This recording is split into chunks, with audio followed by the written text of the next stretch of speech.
Un coca limone. Qu'est-ce qu'il fait au-dessus? Je sais pas. Ça filme là? Ouais. C'est vrai? Bonsoir. Bonjour. Est-ce que vous pouvez me donner... Bonsoir. Bonsoir. Est-ce que vous pouvez me donner votre ressenti sur cette première étape du convoyage? Ouais, ça serait un plaisir. Que je me suis retrouvé face à moi-même. Voilà, j'ai presque eu peur de... Pas de moi. Pas de moi directement, mais de mes réactions et de mon état. J'étais dans un état second, vagal et détérioral. Sur les émotions de Benjamin, Oui. ça m'a bouleversée. C'était tellement intense. J'ai vu, même avant de lui faire la bise, c'était tellement fort que j'en suis restée bouche bée.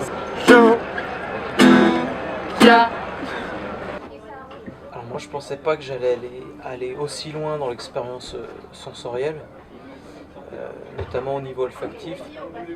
C'est vrai que là c'était un peu un carnaval des saveurs et des senteurs. Hein. C'est vrai qu'on était au large de Groix déjà, et j'ai eu les premières effluves, les premières expériences un peu, donc toujours au niveau olfactif bien sûr, mais au niveau du toucher également. Donc ça a été très très intéressant. Eh bien, je pense que Benjamin est un écorché vif et c'est un être fragile qu'il faut ménager quand même sous ses airs de gros dur.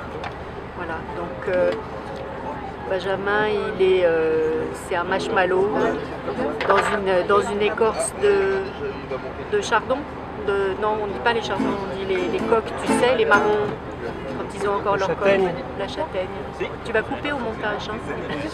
On est parti le soir déjà, je pensais pouvoir dormir et je me suis retrouvé à devoir prendre le premier quart, ce qui a été mentalement très dur pour moi. Parce qu'en fait je devais soutenir mon mental à moi qui déjà n'était pas grand et en plus le mental de tout mon quart qui ne voulait pas non plus commencer.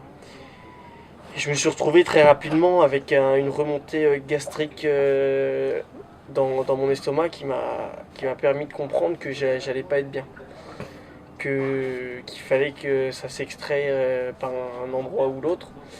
Et c'est remonté par le haut. Assez violemment et brusquement, je dirais même. Parce que j'étais, pour vous expliquer ça rapidement, j'étais à la barre.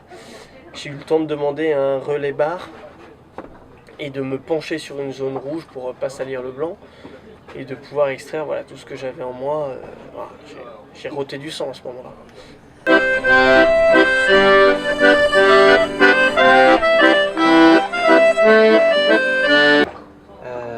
Et puis finalement de tester un peu tout, les paquets de mer dans la gueule pendant 36 heures, ça apporte une petite touche d'éveil sensoriel. Voilà. Et finalement, on se rend compte aussi que le corps peut produire des fluides avec des propriétés très intéressantes qui évoluent au cours du temps. Que penses-tu du domicile de Benjamin sur le bateau? Tu parles de l'odeur de son duvet ou de l'état de sa couchette?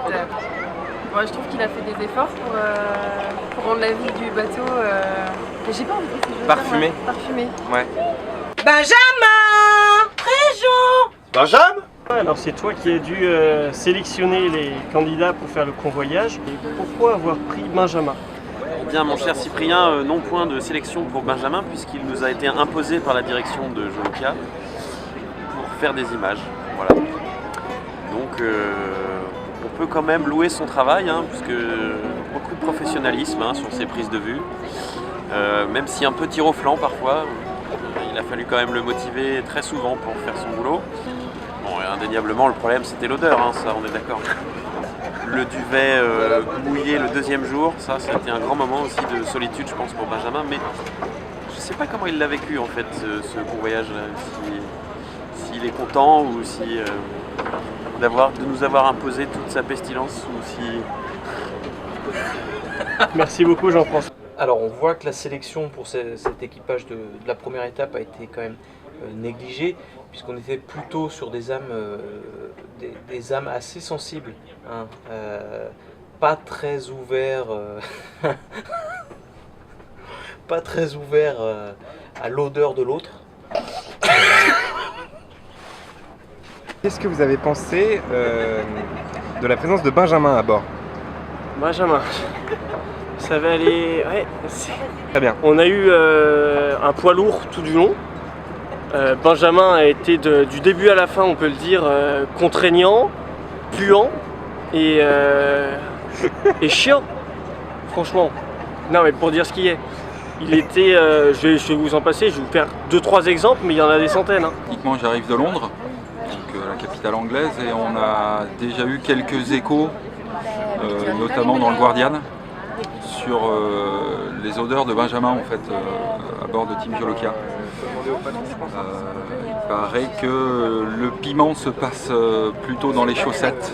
Alors après, je ne sais pas techniquement si c'est des oui-dire ou pas, mais Fébreze est sur le coup, je sais déjà.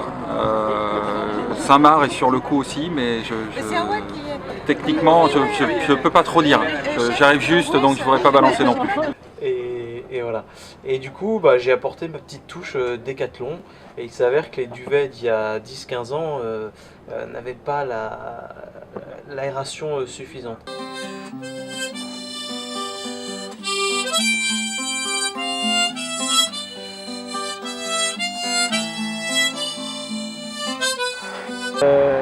Comment Benjamin a été par rapport à toi?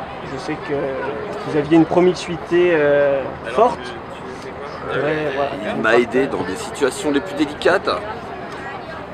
C'est très sympa, c'est très sympa. Comment, selon toi, Benjamin a vécu cette semaine? Donc je citerai un passage de la Bible qui dit regarde la poutre que tu as dans l'œil avant de critiquer le brin de paille de ton voisin. Tout simplement.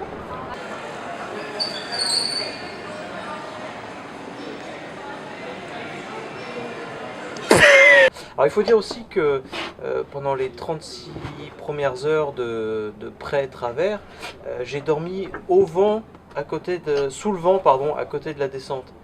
Ce qui fait que quand un pion nous heurtait, à peu près toutes les 15 secondes, l'eau tombait dans ma banette. Ce qui fait que j'ai pu dormir dans un mélange, encore une fois, sensoriel, entre les fluides corporels et les fluides de la mer. Voilà, en gros une banette de vomi et d'eau de mer pendant 36 heures. Ça a été une expérience assez chouette. Ouais. Sur la baume. Bonsoir Erwan. Bonsoir.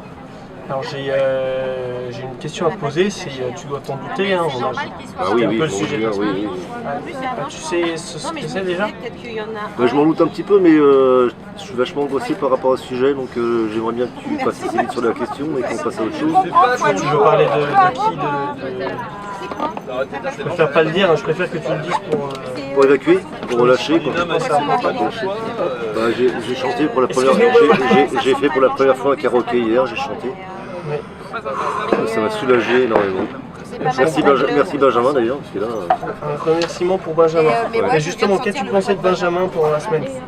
Je résume un petit peu la chose. Si je me suis lâché au karaoké grâce à lui, c'est un peu grâce à lui si je suis aussi bien aujourd'hui. Donc merci Benjamin. Et puis finalement, comme dirait Jeff, t'es un peu le petit chien du bord, puisque tu dors un peu partout.